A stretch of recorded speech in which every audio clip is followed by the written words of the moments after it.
Assalamualaikum warahmatullahi wabarakatuh. Alhamdulillahi rabbil alamin. Wabihi nasta'inu ala umuri dunya waddin. Wassalatu wassalamu ala ashrafil anbiya'i wal mursalin. Wa ala alihi wa sahbihi ajma'in, amma ba'du. Hadirin yang dimuliakan Allah Subhanahu wa Ta'ala, pada kesempatan kali ini kita akan berbicara tentang serangan-serangan dan rekayasa Habaib Alwi terhadap kesejarahan NU. Saya katakan ini serangan atau rekayasa karena oknum yang bicara ini sudah sangat banyak. Oknum Habib yang bicara ini di mana-mana, di forum manapun selalu mengatakan sejarah versi mereka ini. Itu atas restu 5 habaib, bernama Habib Abdullah bin Ali Al-Haddad Sangeng, karena beliau gurunya kayak Mas Ari dan gurunya kayak Khalil Bangkalan. 2. Berdirinya NU atas restu Habib Abu Bakar bin Husain As-Sigaf Bangil. 3. Habib Husain Al-Haddad Jombang. 4. Habib Abu Bakar bin Muhammad As-Sigaf Gresik yang Anda bilang tadi. 5. Habib Ahmad bin Abdullah As-Sigaf. Mbah Hasyim Asy'ari ku badane istikharah takon karo Mbah Kyai Khalil Bangkalan ngawitake ndhirikake Nahdlatul Tujar, nahdoh pirang-pirang, akhirnya bingung sampai melajeng wonten Mekah istikharah wonten Masjidil Haram. Akhirnya diudari dening Ki Mahfud At-Turmusi lan Ki Syekh Ahmad Nahrawi.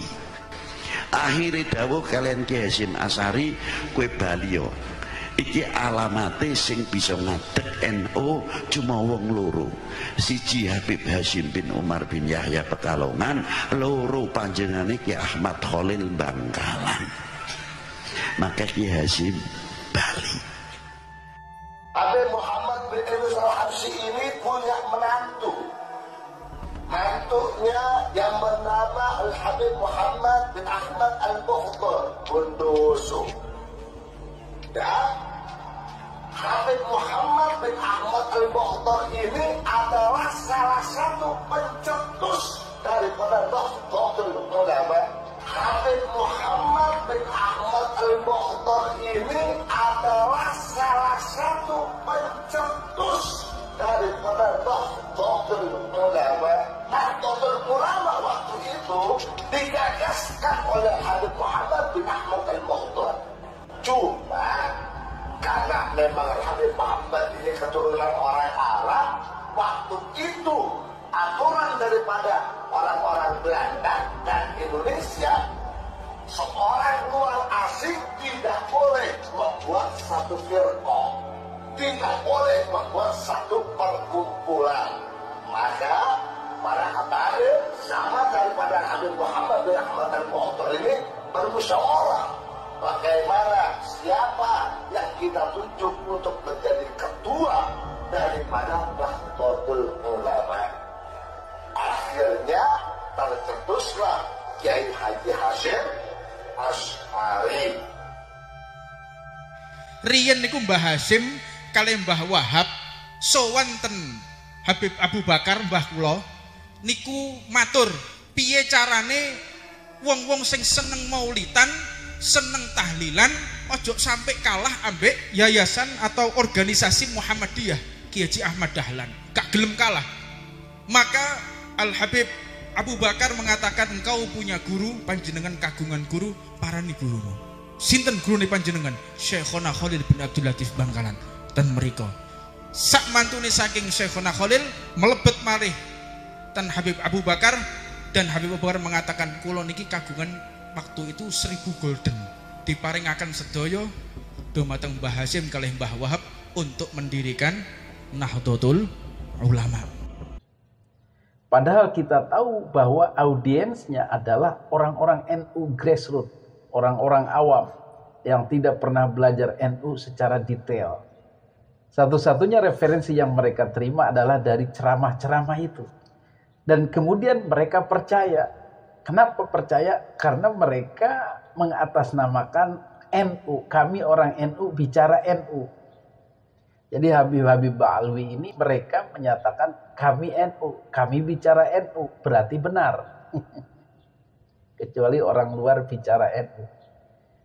Karena mereka mengidentifikasi diri sebagai orang NU, kemudian bicara sejarah NU, maka apapun yang dibicarakan biasanya diterima, dianggap benar oleh masyarakat audiensnya itu. Dan jumlahnya itu jutaan.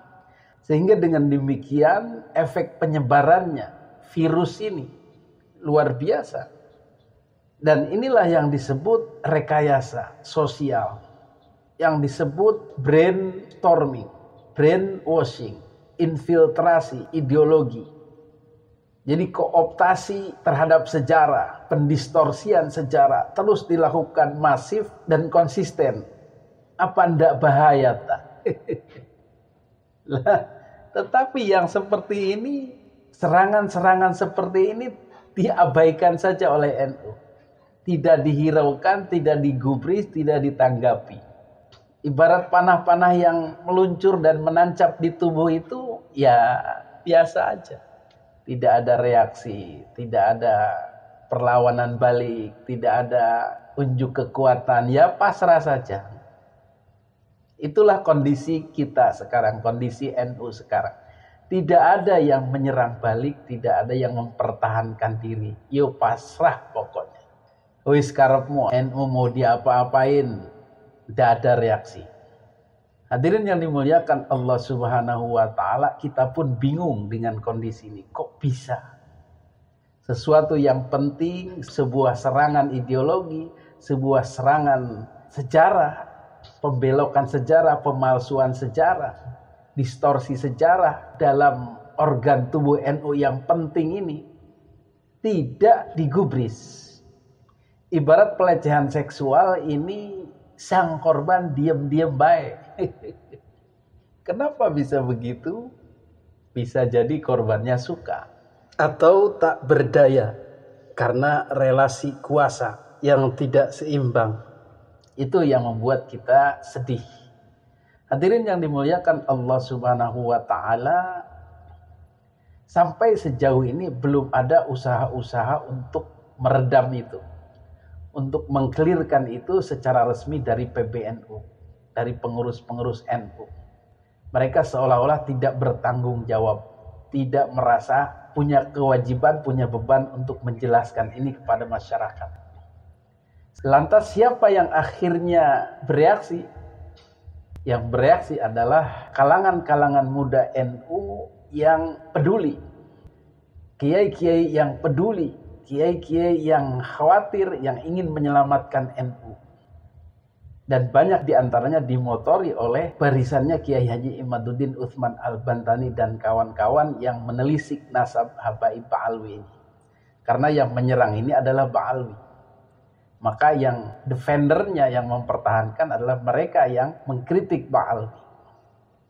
Jadi kemudian orang-orang PBNU menganggap ini bukan tugas dan kewajiban mereka untuk mempertahankan NU, tetapi ini hanyalah konflik antara Kiai Haji Imaduddin Utsman Al-Bantani, peneliti nasab, dengan Ba'alwi. Jarno wae. Nah, itu udah nggak bijaksana itu. Prinsip seperti itu. Hadirin yang dimuliakan Allah Subhanahu wa Ta'ala, alhamdulillah di tengah sepinya reaksi orang-orang NU secara organisatoris, secara resmi, ada beberapa kiai di pesantren terkenal yang mulai angkat bicara, mulai berusaha mempertahankan sejarah NU ini. Salah satunya pesantren yang terkenal menjadi kebanggaan kita, yaitu Tebu Ireng. Berikut kita simak usaha-usaha beliau menjelaskan kepada warga masyarakat. Ini saya sampaikan kepada warga NU, ada yang mengatakan bahwa berdirinya NU itu atas restu 5 orang habaib. Ada yang mengatakan bulan lebih dijawab oleh saya. Selama ini sejarah yang saya baca, berdirinya NU itu pertama atas restunya Syekh Khalil biwasilati Kiai As'ad Syamsul Arifin dengan memberikan pokok dan sebagainya itu, dan itu pelaku Kiai As'ad ini pelakunya yang mendapatkan amanah untuk menyampaikan podcast kepada Mbah Hasyim itu bercerita. Maka selama ini yang kita percaya itu, kalau ada keterangan 5 orang habaib memberikan restu, selama mereka bisa membuktikan itu, ada dokumennya, ada saksinya, syukur-syukur ada pelakunya, monggo kita tidak menolak. Tapi selama itu tidak ada bukti dan sebagainya, maka sejarah yang kita yakini adalah yang selama ini tertulis, bahwa berdirinya Nahdlatul Ulama paling utama itu adalah atas restu daripada guru-gurunya Nahdlatul Ulama. Jadi bahwa selama tidak ada bukti, tidak ada dokumen yang mendukung, kita tetap yakin dengan selama ini yang tertulis itu kenapa tidak perlu jadi gegeran. Nah, ini lawan makanya Bulog Panjenengan Jaya nek kan paten ngerti bab nasab niku sebaiknya tidak berkomen yang macam-macam dan ahlinya mau, dan tidak perlu kita bangga-bangga di dalam diri saya, di dalam buku saya, dan sebagainya dan sebagainya. Ulama-ulama Nusantara kata terjebak semasa ini diterus-terus dia mungkin Rasulullah tadi betul nanti terus membanggakan saya ini keturunan Rasulullah di dalam darah saya ini baca hasilnya ini termasuk syarif atau syarif, dan tidak beli masaknya, tidak beli itu masuk pakai sok.